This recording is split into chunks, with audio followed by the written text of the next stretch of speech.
Bonjour tout le monde. Aujourd'hui, on va continuer le cours de chimie et on va aborder le principe de le Châtelier. Tout d'abord, c'est important de se rappeler qu'au dernier cours, nous avons vu que l'état d'équilibre suppose que les réactions directes et inverses se déroulent à la même vitesse. Toutefois, cet équilibre reste fragile. En effet, si les conditions expérimentales dans lesquelles se déroule la réaction chimique sont perturbées, l'équilibre sera brisé, mais le système va essayer toujours de s'ajuster pour obtenir un nouvel état d'équilibre. C'est ce que stipule le principe de Le Châtelier, qui permet de prédire de façon qualitative le sens de la réaction chimique, c'est-à-dire le sens direct ou inverse qui sera favorisé lorsque les conditions d'un système à l'équilibre sont modifiées ou perturbées. On entend bien sûr par la modification des conditions d'un système à l'équilibre les propriétés macroscopiques que nous avons vues au premier cours et plus précisément la concentration, la température et la pression. En fait, le principe de Le Châtelier énoncé par Henri Le Châtelier en 1884 stipule que si on tend à modifier les conditions d'un système en équilibre, il réagit de façon à s'opposer partiellement au changement qu'on lui impose jusqu'à l'établissement d'un nouvel état d'équilibre. En fait, il s'agit d'un principe général. C'est un principe de la nature même. On l'appelle aussi, d'ailleurs, le principe d'action et réaction. Ce que dit en résumé ce principe, c'est que les équilibres vont résister à tout changement en évoluant vers un nouvel équilibre. En d'autres termes, si un système en équilibre a une légère perturbation ou une légère modification, ce système va réagir pour évoluer dans le sens qui s'oppose à cette modification ou perturbation. Cela veut dire que l'état du système va évoluer pour compenser cette perturbation ou cette modification. Appliquons maintenant ce principe sur une réaction chimique à l'équilibre. On prend l'exemple de la réaction qui fait réagir le dihydrogène et le diode pour former le gaz de iodure d'hydrogène. Une fois que cette réaction atteint l'équilibre, la vitesse de la réaction directe sera égale à la vitesse de la réaction indirecte. Donc, une fois cet équilibre est atteint, si on modifie le système par un ajout de dihydrogène gazeux, le système va se trouver perturbé et déséquilibré et il va s'opposer à cette modification en favorisant la réaction directe, bien sûr dans le but de produire du iodure d'hydrogène et de diminuer un peu de la quantité d'hydrogène ajoutée pour établir un nouvel équilibre. Sachant que pour produire du iodure d'hydrogène, il faudrait utiliser aussi une certaine quantité du d'iode. Ainsi, cette réaction va continuer à favoriser la réaction directe jusqu'à ce qu'on obtient un nouvel équilibre. Maintenant, si on modifie le système par le retrait d'une certaine quantité du dihydrogène, le système va encore une fois se trouver déséquilibré et perturbé. Évidemment, le système va s'opposer à cette modification en favorisant cette fois-ci la réaction inverse et produire du dihydrogène dans le but de combler en partie la quantité retirée du dihydrogène afin d'établir bien sûr le nouvel équilibre. Ainsi, cette réaction inverse va demeurer favorisée jusqu'à l'établissement d'un nouvel équilibre. C'est ainsi que le principe de Le Châtelier est appliqué en équilibre chimique des réactions. Maintenant, nous allons voir l'effet des différents facteurs sur l'équilibre et en premier lieu, l'effet de la concentration. Mais tout d'abord, c'est important de se rappeler des conditions nécessaires pour qu'un système soit en équilibre.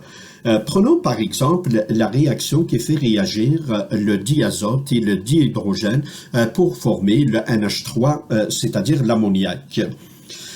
Pour que ce système soit en équilibre, il doit respecter trois conditions dont on a parlé au premier cours de ce chapitre. Alors, la première condition, c'est que le système doit être fermé, c'est-à-dire il n'échange pas de matière ni d'énergie avec l'extérieur.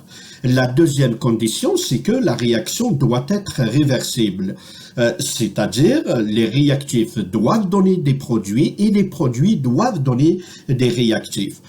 Et enfin, la troisième condition, les propriétés macroscopiques doivent être constantes. Alors, dans ce chapitre, on se limite à l'étude de trois propriétés macroscopiques qui sont la pression, la température et la concentration. Maintenant, regardons l'effet des facteurs sur cette réaction. En premier lieu, on va voir l'effet de la concentration. Alors, la question qui se pose, que va-t-il se passer si on ajoute du N2 à la réaction? Avant de répondre, nous avons vu avec le principe de Le Chatelier que tout équilibre essaie de s'opposer au changement qui arrive. Cela veut dire que si j'augmente le N2, la réaction va favoriser la diminution de N2. Et la réaction qui peut diminuer le N2, c'est évidemment la réaction de synthèse du NH3, c'est-à-dire la réaction directe. C'est quoi qui va y arriver pour le N2? La réponse, même si la réaction directe qui est favorisée va en absorber pour former le NH3, le N2 ne va pas diminuer par rapport au début de l'équilibre, puisque une partie seulement de ce qui est ajouté sera utilisée pour former du NH3. Donc, le N2 va augmenter pour le nouvel équilibre. Maintenant, pour le H2, il va diminuer parce que le système doit l'utiliser pour former le NH3. Concernant le NH3, évidemment, il va augmenter parce que le système est en train de le synthétiser, c'est-à-dire de le fabriquer par la réaction directe. Maintenant, si je diminue le N2, le système, évidemment, va s'opposer à cette diminution en favorisant sa fabrication. Et quelle est la réaction qui favorise cette fabrication de N2? Évidemment, c'est la réaction inverse. Même si le système va fabriquer du N2, il ne va pas récompenser la quantité enlevée. Donc, le N2 diminue, c'est-à-dire dans le nouvel équilibre, on va avoir moins de N2 qu'avant qu'on en enlève. Maintenant, pour le H2, il va augmenter puisque le système le fabrique. Et pour le NH3, il va diminuer car le système l'utilise pour faire la réaction inverse. Maintenant, si j'augmente le H2, l'équilibre va s'opposer bien sûr à cette augmentation et il va faire en sorte de favoriser la réaction qui va diminuer le H2. Dans ce cas, c'est la réaction directe qui sera favorisée, c'est-à-dire la réaction de la synthèse du NH3 qui sera favorisée. Maintenant, pour les N2, il va diminuer puisqu'il sera utilisé avec le H2 pour fabriquer le NH3. Concernant le H2, il va quand même augmenter puisque une partie seulement de ce qu'on a ajouté sera utilisée pour la synthèse du NH3. Évidemment, pour le NH3, il va augmenter puisque la réaction de sa synthèse qui est favorisée. Maintenant, si je diminue le H2, l'équilibre, évidemment, va s'opposer à sa diminution en favorisant sa fabrication. Et dans ce cas, la réaction qui va être favorisée, c'est la réaction inverse. Le N2, puisque la réaction inverse est favorisée, donc il va y avoir de la fabrication du N2, ce qui fait que le N2 va augmenter. Pour le H2, il va diminuer même si le système on fabrique par la réaction inverse. Il ne va pas tout de même récompenser la quantité enlevée par rapport à l'équilibre précédent. Maintenant, pour le NH3, il va diminuer parce que le système le consomme pour en fabriquer le H2 et le N2 par la réaction inverse.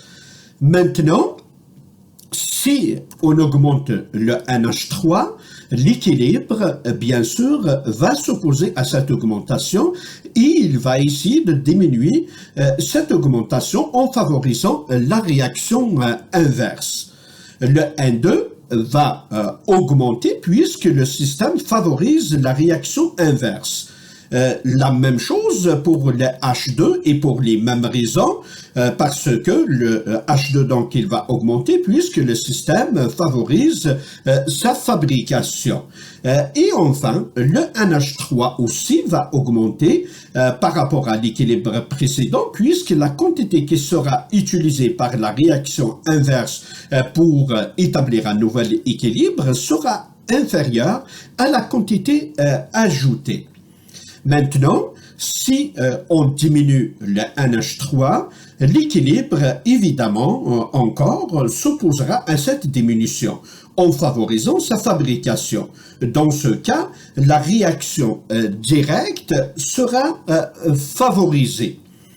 Le N2 va diminuer puisque la réaction va consommer du N2 pour fabriquer du NH3 et aussi le H2 va diminuer pour les mêmes raisons, c'est-à-dire le H2 sera utilisé aussi pour fabriquer du NH3.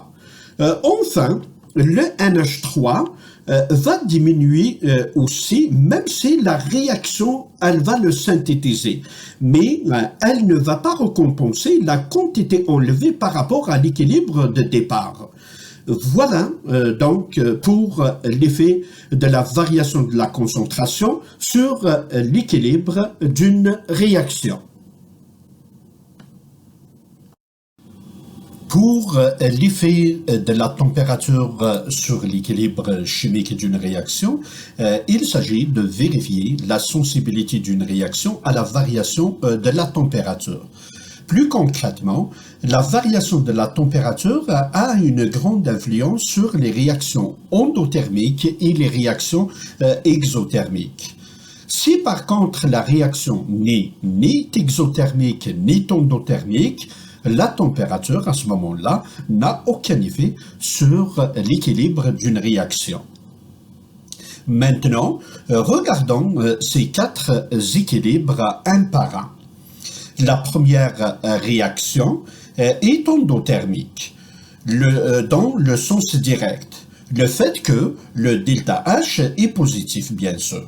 Donc, si on augmente la température du système, le système va s'opposer à cette augmentation en absorbant la chaleur engendrée par cette augmentation de la température. Donc, en favorisant la réaction directe qui absorbe la chaleur par le fait que la réaction directe est une réaction endothermique. Par contre, si on augmente, si on diminue la température, le système s'opposera bien sûr à cette diminution de température en favorisant la réaction inverse qui est une réaction exothermique et qui va pouvoir donc de produire de la chaleur pour compenser cette diminution de la température. Maintenant, pour la deuxième réaction, qui est une réaction exothermique dans le sens direct, car le delta H est négatif, si on augmente sa température, le système va encore s'opposer en favorisant la réaction inverse, qui est une réaction endothermique qui va donc pouvoir absorber la chaleur engendrée par l'augmentation de la température. Si par contre on diminue la température du système, ce même système s'opposera en favorisant la réaction directe qui est une réaction exothermique et donc qui va pouvoir produire de la chaleur pour compenser la baisse de cette température. Pour la réaction 3, il s'agit d'une réaction exothermique dans son sens direct et si on augmente la température de ce système, ce même système encore s'opposera en favorisant la réaction inverse qui est une réaction endothermique et qui va pouvoir donc absorber la chaleur produite par l'augmentation de la température du système. Si par contre on diminue la température, le système s'opposera encore en favorisant la réaction directe qui produit de la chaleur afin de compenser la diminution de la température. Enfin, et pour la dernière réaction, il s'agit d'une réaction endothermique dans le sens direct. Ainsi, si on augmente la température, le système s'opposera de telle sorte qu'il va favoriser la réaction qui puisse absorber la chaleur engendrée par l'augmentation de la température. La réaction qui permettra d'absorber la chaleur est la réaction endothermique qui est une réaction directe. Maintenant, si on diminue la température de ce système, évidemment, ce même système favorisera la réaction qui produira la chaleur. Dans ce cas, la réaction inverse sera favorisée car il s'agit d'une réaction exothermique qui va pouvoir produire de la chaleur afin de compenser la baisse de la température. Examinons maintenant l'effet de la pression sur l'équilibre d'un système. Ce qu'il faut savoir et bien retenir, c'est que la pression n'agit que sur les gaz. Ainsi, toute variation de pression influence grandement l'équilibre d'un système contenant des substances gazeuses. Donc, en appliquant le principe de Le Chatelier, qui stipule qu'à chaque fois qu'on fait une modification à un système en équilibre, ce système va réagir en faisant le contraire de la modification apportée. On peut ainsi examiner l'effet de la variation de la pression sur chacun des 4 systèmes à l'équilibre. Commençons par le premier système qui renferme une réaction gazeuse en équilibre. Après, bien sûr, la réaction de l'acide chlorhydrique, HCl, et du dioxygène pour former le dichlorure, le Cl2, et de l'eau gazeuse. Rappelez-vous tout d'abord les facteurs qui influencent la pression d'un gaz lorsqu'on a étudié les caractéristiques physiques des gaz. L'un de ces facteurs, c'était le nombre de molécules. En effet, pour une même température, la pression augmente avec l'augmentation du nombre de collisions. Et le nombre de collisions augmente aussi avec l'augmentation du nombre de molécules d'un gaz. Tenant compte de cette règle, on constate que pour cette première réaction, nous avons 5 molécules gazeuses dans les réactifs et 4 molécules gazeuses dans les produits. Donc, il y a plus de pression dans les réactifs que dans les produits. Ainsi, lorsqu'on augmente la pression, le système va s'opposer pour favoriser la diminution de cette pression. Et le seul moyen de diminuer cette pression, c'est de former les produits où il y a moins de pression et par conséquent, favoriser la réaction directe. Par contre, si on diminue la pression du système au moment de l'équilibre, le système va réagir en favorisant son augmentation. Et la seule façon de pouvoir augmenter la pression, c'est la formation, bien sûr, des réactifs où il y a plus de pression. Donc, le système va favoriser la réaction inverse. Pour la deuxième réaction, on trouve 0 molécule gazeuse dans les réactifs et une seule molécule gazeuse dans les produits. Donc, il y a plus de pression dans les produits. Ainsi, si j'augmente la pression, le système va s'opposer à cette augmentation en favorisant sa diminution. Et pour avantager la diminution de la pression de ce système, évidemment, ce même système va favoriser la formation des réactifs où il y a moins de pression. Ainsi, la réaction inverse sera favorisée. Maintenant, si je diminue la pression de ce système, évidemment, ce même système va réagir pour l'augmenter. Et pour augmenter cette pression, ce système va avantager la formation des produits où il y a plus de pression. Donc, le système favorisera la réaction directe. Concernant la troisième réaction, on voit bien que le nombre de molécules gazeuses des réactifs et des produits sont égales. En effet, nous avons 2 molécules gazeuses dans les réactifs et 2 molécules gazeuses dans les produits. Ainsi, l'augmentation ou la diminution de la pression n'aura aucun effet sur l'équilibre déjà établi. De la même manière, la réaction 4 n'a aucune molécule gazeuse que ce soit dans les réactifs ou dans les produits. Donc, l'augmentation ou la diminution de la pression n'aura aucun effet aussi sur l'équilibre déjà établi. Pour résumer l'influence de la pression sur l'état d'équilibre, on considère que si la pression monte, l'équilibre chimique se déplace pour faire diminuer la pression, ou si la pression diminue, l'équilibre chimique se déplace pour faire monter la pression.